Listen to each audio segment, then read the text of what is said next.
क्या आपने कभी सोचा है कि परमेश्वर ने स्त्री को इतनी गहराई, करुणा और शक्ति से क्यों रचा?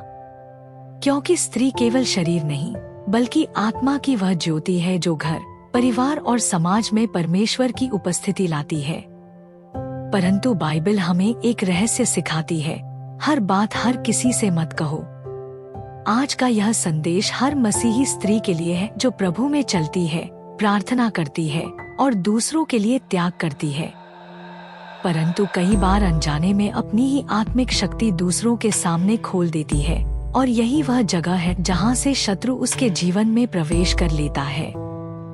बाइबल कहती है, हर एक बात का एक अवसर और प्रत्येक काम का जो आकाश के नीचे होता है, एक समय है। सबोपदेशक 3:1। इसका अर्थ यह है कि जो बातें पवित्र आत्मा ने तुम्हारे भीतर बोई हैं, वे हर किसी के साथ साझा करने के लिए नहीं होती, क्योंकि कुछ बातें परमेश्वर और तुम्हारे बीच का रहस्य होती हैं। वीडियो को अंत तक जरूर देखिए ताकि परमेश्वर आपको आशीष दे। पहला रहस्य, अपनी आत्मिक यात्रा को हर किसी से साझा मत करो। हर मसीही स्त्री की आत्मिक यात्रा अलग होती है। किसी की यात्रा आंसुओं में है, किसी के संघर्ष में और किसी की प्रतीक्षा में। लेकिन यह यात्रा परमेश्वर और तुम्हारे बीच की पवित्र बात है। बहुत सी महिलाएं अपनी प्रार्थनाओं, सपनों और आत्मिक अनुभवों को हर किसी से बांट देती हैं। वे सोचती हैं कि इससे गवाही बढ़ेगी, परंतु कई बार शत्रु उसी के द्वारा तुम्हारी योजना को रोक देता है। याद रखो, हर कोई तुम्हारे आत्मिक स्तर को नहीं समझेगा। कुछ लोग तुम्हारी बातों पर शक करेंगे, कुछ मजाक उड़ाएंगे और कुछ तुम्हारी आत्मा को गिराने के लिए आलोचना करेंगे। परमेश्वर चाहता है कि तुम उसकी बातें केवल उन्हीं से साझा करो जो आत्मा में चलते हैं और जिनका हृदय नम्र है। इसीलिए बाइबल में यीशु ने भी कई बार कहा, जो सुनने के योग्य है वही सुने। हे स्त्री, जब तू अपने आत्मिक अनुभव को छुपा कर रखती है, तो वह उस बीज की तरह होता है जो मिट्टी में छिपकर फल लाता है। लेकिन अगर तू उसे समय से पहले प्रकट कर दे, तो वह बीज सूख सकता है। हर स्त्री को यह जानना चाहिए कि उसका आत्मिक जीवन किसी मंच पर दिखाने के लिए नहीं है। यह परमेश्वर के साथ निजी संगति, फेलोशिप है। यह वैसा ही है जैसे मरियम ने यीशु के जन्म की बातों को अपने मन में संजो कर रखा। परंतु मरियम ने ये सब बातें अपने मन में रखकर सोच विचार किया। लूका 2:19। मरियम ने सब कुछ सबको नहीं बताया, क्योंकि वह जानती थी कि यह रहस्य केवल उसके और परमेश्वर के बीच का है। इसीलिए वह चुनी गई, क्योंकि उसने रहस्य रखने की कला सीखी थी। दूसरा रहस्य, अपने दुख और व्यक्तिगत युद्धों को हर किसी के सामने प्रकट मत करो। जब परमेश्वर किसी को महान बनाना चाहता है, तो वह पहले उसे तोड़ता है। यह टूटन अपमान की नहीं, बल्कि तैयारी की होती है। परंतु हर कोई तुम्हारे आंसुओं को नहीं समझेगा। बाइबल कहती है, परंतु जब तू उपवास करे, तो अपने सिर पर तेल मल और मुंह धो, ताकि लोग नहीं परंतु तेरा पिता जो गुप्त में है तुझे उपवासी जाने। इस दशा में तेरा पिता जो गुप्त में देखता है तुझे प्रतिफल देगा। मत्ती 6:17-18। इसका अर्थ है कि तेरे दुख, तेरी प्रार्थनाएं और तेरी आत्मिक लड़ाइयां गुप्त रखी जानी चाहिए, क्योंकि जब तू उन्हें लोगों के सामने खोल देती है, तो शत्रु उन्हें तुझ पर वार करने के लिए उपयोग कर लेता है। कुछ लोग तेरी करुणा को नहीं, तेरी कमजोरी को देखते हैं। वे सहानुभूति नहीं देते, वे न्याय जज करते हैं। इसलिए समझदार स्त्री वही है जो अपने दुखों को लोगों के सामने नहीं, बल्कि अपने घुटनों के बल प्रभु के सामने रखती है। हर आंसू जो तू प्रभु के चरणों में बहाती है, वह आकाश में एक बीज बन जाता है। बाइबल कहती है, जो आंसुओं के साथ बोते हैं, वे जय जयकार के साथ लवने पाएंगे। भजन संहिता 126:5। इसलिए जब तू संघर्ष में हो, तो अपने मित्रों, रिश्तेदारों, यहाँ तक कि अपने दुश्मनों के सामने भी अपनी पीड़ा को उजागर न कर, क्योंकि बाइबल कहती है कि तेरे शत्रु तुझ पर हंसेंगे जब तेरा पतन होगा। परंतु परमेश्वर कहता है, मैं तुझे फिर उठाऊंगा क्योंकि तू मेरी संतान है। तू वही स्त्री है जिसे परमेश्वर ने आंसुओं में से सोना बनाया है। तेरा दुख तुझे तोड़ने के लिए नहीं, बल्कि तुझे चमकाने के लिए है। अपने दर्द को गुप्त रखना कमजोरी नहीं, आत्मिक परिपक्वता का चिन्ह है। परमेश्वर वही स्त्रियां चुनता है जो अपने युद्धों को बंद दरवाजों के पीछे लड़ती हैं और अपनी विजय के लिए केवल प्रभु को धन्यवाद देती हैं। मरियम, हन्ना और एस्तेर तीनों ने अपने संघर्षों को छुपाया, और जब समय आया परमेश्वर ने उनकी गवाही को ऊंचा उठाया। तीसरा रहस्य, अपनी आत्मिक दृष्टि और परमेश्वर की दी योजनाओं को छुपाकर रखना चाहिए। बाइबल कहती है कि हर रहस्य हर व्यक्ति के लिए नहीं होता। परमेश्वर अपने रहस्य केवल उन्हीं को प्रकट करता है जो उसके साथ एक सच्चे गहरे संबंध में चलते हैं। यहोवा के भेद को वही जानते हैं जो उससे डरते हैं, और वह अपनी वाचा उन पर प्रकट करेगा। भजन संहिता 25:14। इसका अर्थ है कि हर कोई तेरा भविष्य जानने का अधिकारी नहीं है। हर व्यक्ति तेरा दर्शन समझ नहीं सकता, क्योंकि जब तू परमेश्वर से कोई दर्शन या योजना प्राप्त करती है तो शैतान तुरंत किसी को भेजता है जो तेरे विश्वास पर संदेह डाल दे। याद रखो, यूसुफ ने जब अपने स्वप्न सबको सुनाए तो उसके अपने भाइयों ने ही उसे गड्ढे में फेंक दिया। उत्पत्ति 37 अध्याय। हर एक स्त्री जो आत्मिक रूप से बढ़ना चाहती है, उसे यह समझना होगा कि हर व्यक्ति तेरा रहस्य साझेदार नहीं होता। कुछ तेरे लिए प्रार्थना करेंगे, पर कुछ तेरे विरुद्ध जाल बनेंगे। परमेश्वर कहता है, और अपने मोती सूरों के आगे मत डालो, ऐसा न हो कि वे उन्हें अपने पांवों तले रौंदे। मत्ती 7:6। परमेश्वर के रहस्य खजाने के समान है। उनकी रक्षा करना एक पवित्र जिम्मेदारी है। एक आत्मिक स्त्री वही है जो जानती है कब बोलना है और कब चुप रहना है। एस्तेर ने भी अपनी पहचान और योजना सही समय तक छुपाए रखी, और उसी के कारण वह अपने लोगों की उद्धारक बनी। एस्तेर 2:20 और 4:14। इसी प्रकार तू भी सीख, हर बात सबको न बताना, हर योजना हर किसी के सामने न खोलना, क्योंकि जो रहस्य परमेश्वर ने तुझे दिया है वह तेरे जीवन का अभिषेक है। आज परमेश्वर तुझसे कहता है, मैं तुझे ऊंचा उठाऊंगा क्योंकि तूने अपने रहस्यों को गुप्त रखा और अपने विश्वास को थामे रखा। यह गवाही आने वाली पीढ़ियों को प्रेरित करेगी। और जब तू यह वीडियो देख रही है तो याद रख, यह कोई संयोग नहीं है। यह वह क्षण है जब परमेश्वर तुझसे कह रहा है, अपनी आत्मा को मजबूत कर, अपने रहस्यों को सुरक्षित रख, क्योंकि तू मेरी चुनी हुई बेटी है। जब परमेश्वर ने सृष्टि की रचना की तो उसने सबसे पहले पुरुष को बनाया, पर जब उसने स्त्री को रचा तो वह केवल सहायक नहीं बल्कि आध्यात्मिक संतुलन की वाहक बनी। बाइबल कहती है, हर एक बुद्धिमान स्त्री अपने घर को बनाती है, पर मूढ़ स्त्री उसको अपने ही हाथों से ढा देती है। नीति वचन 14:1। इस वचन में घर बनाती है केवल दीवारों या रसोई की बात नहीं, बल्कि आत्मिक वातावरण की बात है। एक मसीही महिला जब प्रार्थना करती है तो स्वर्ग उसके घर में उतर आता है।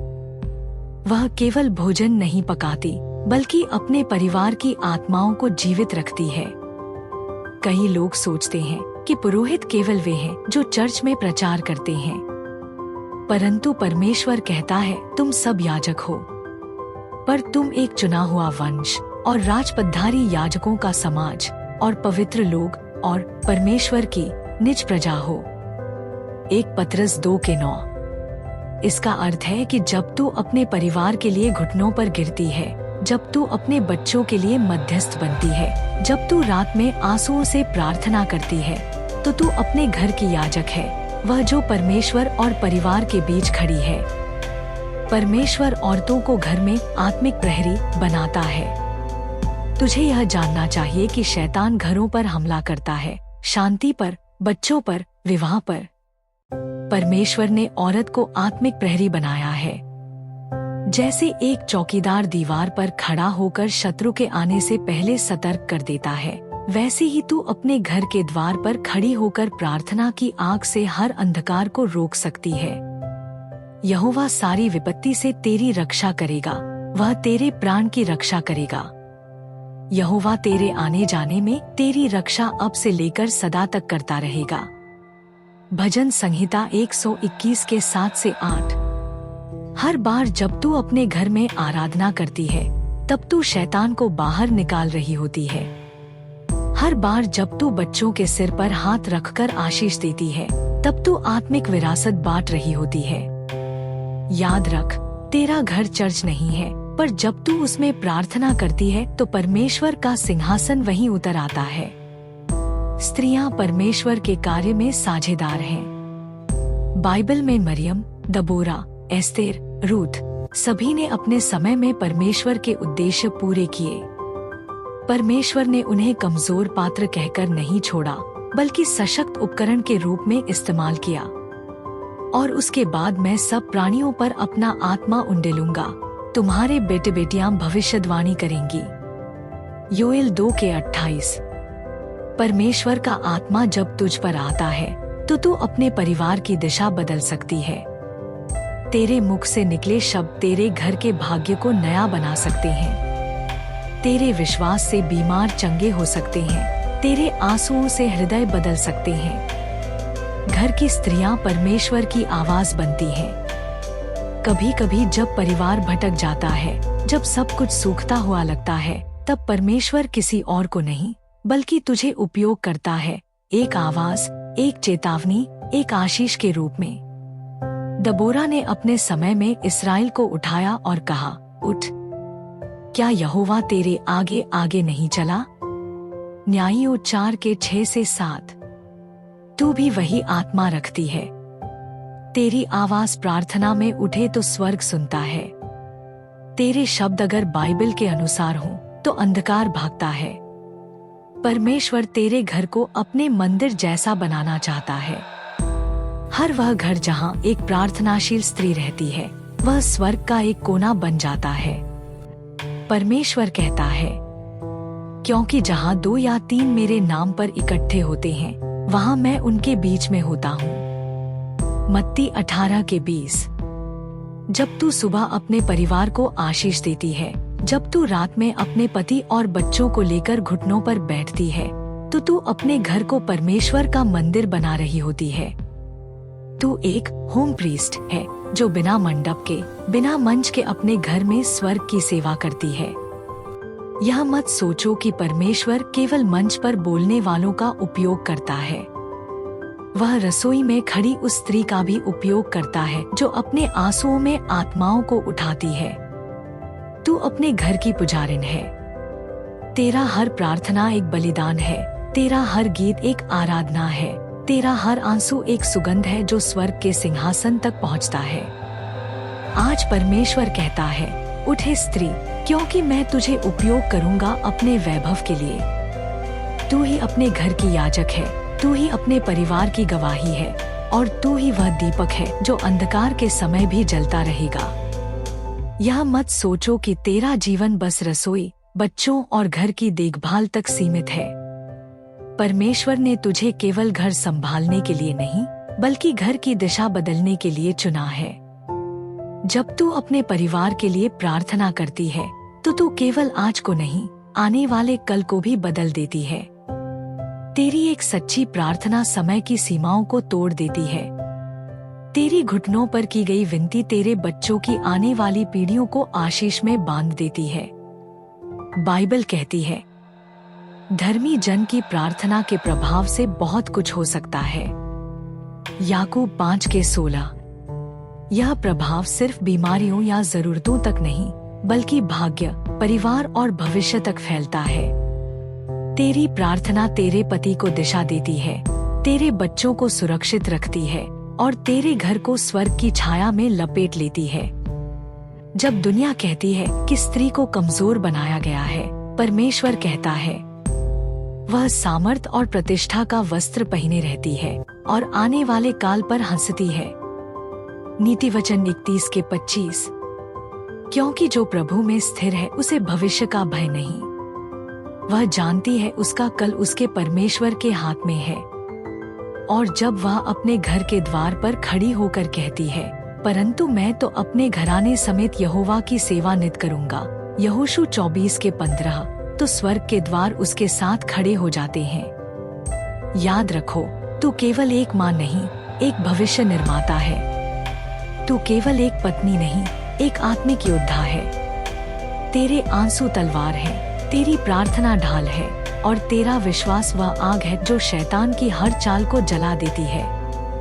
तेरा परिवार तब तक सुरक्षित रहेगा जब तक तू प्रार्थना में घुटनों पर झुकी रहेगी, क्योंकि जब तू प्रार्थना करती है तो स्वर्ग की शक्ति तेरे घर में उतर आती है।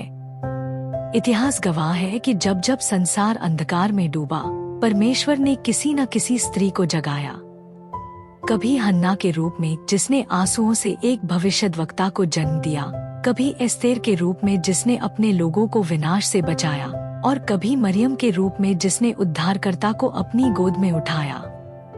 क्या तुम समझती हो कि तुम में वही आत्मा कार्य कर रहा है? वही शक्ति जो हन्ना को रुलाकर दुआ दिलवाती थी, वही सामर्थ जो एस्तेर को राजा के सामने खड़ा करती थी, वही विश्वास जो मरियम को परमेश्वर की योजना में हाँ कहने को प्रेरित करता था, वह आज तेरे भीतर है। बाइबल कहती है, परंतु परमेश्वर ने जगत के मूर्खों को चुन लिया है कि ज्ञानवानों को लज्जित करे, और परमेश्वर ने जगत के निर्बलों को चुन लिया है कि बलवानों को लज्जित करे। 1 कुरिन्थियों 1:27। यानी वह समाज की नजरों में कमजोर को चुनता है ताकि वह अपनी महिमा प्रकट कर सके। तेरे अंदर एक अनदेखा सामर्थ्य का स्रोत है। जब तू अपने घर में अपने पति और बच्चों के लिए घुटनों पर आती है, तो स्वर्ग के फाटक तेरे लिए खुल जाते हैं। शैतान जानता है कि अगर एक स्त्री घुटनों पर आ जाए तो उसका पूरा घर शैतान के हाथों से छूट जाएगा। इसीलिए वह तेरी आत्मा को तोड़ने की कोशिश करता है, कभी थकान से, कभी निराशा से, कभी डर से। लेकिन याद रख, जब तू टूटती है तब भी तू जीत के करीब होती है, क्योंकि टूटे हुए दिल से निकली प्रार्थना सीधे परमेश्वर के सिंहासन तक जाती है। यह मत सोचो कि तुम सिर्फ घर की स्त्री हो, तुम घर की याजक, प्रीस्टेस हो। तेरे शब्द तेरे घर के वातावरण को बदल सकते हैं। तेरी उपस्थिति से शांति आती है और तेरे विश्वास से आशीषें उतरती हैं। अगर तू अपने परिवार के लिए घुटनों पर आती है, तो स्वर्गदूत तेरे घर की रखवाली करते हैं। अगर तू अपने बच्चों के लिए उपवास करती है, तो परमेश्वर उनकी नियति को फिर से लिखता है। मेरे घराने का हर एक व्यक्ति यहोवा की सेवा करेगा। यह वचन आज तेरे लिए है, तेरे पति के लिए, तेरे बच्चों के लिए, तेरे घर के हर कोने के लिए। याद रखो बहनों, तेरा घर तेरे हाथ में है और तेरे हाथ परमेश्वर के हाथों में है, तो कोई तुझे हिला नहीं सकता। अब समय है उठने का, अपनी आत्मा को परमेश्वर की सामर्थ से भरने का। अपने परिवार, अपने बच्चों और अपने भविष्य के लिए घुटनों पर झुकने का। क्योंकि जब तू प्रार्थना करती है तो परमेश्वर कार्य करता है। अगर इस संदेश ने तेरे हृदय को छुआ है तो इसे अंत तक देखने के बाद लाइक करें, शेयर करें और कमेंट में लिखें, मैं प्रभु की योद्धा हूँ, ताकि यह संदेश उन हजारों बहनों तक पहुँचे जो आज भी यह सोचती हैं कि वे कुछ नहीं कर सकती। पर सच्चाई यह है, परमेश्वर के साथ वे सब कुछ कर सकती हैं।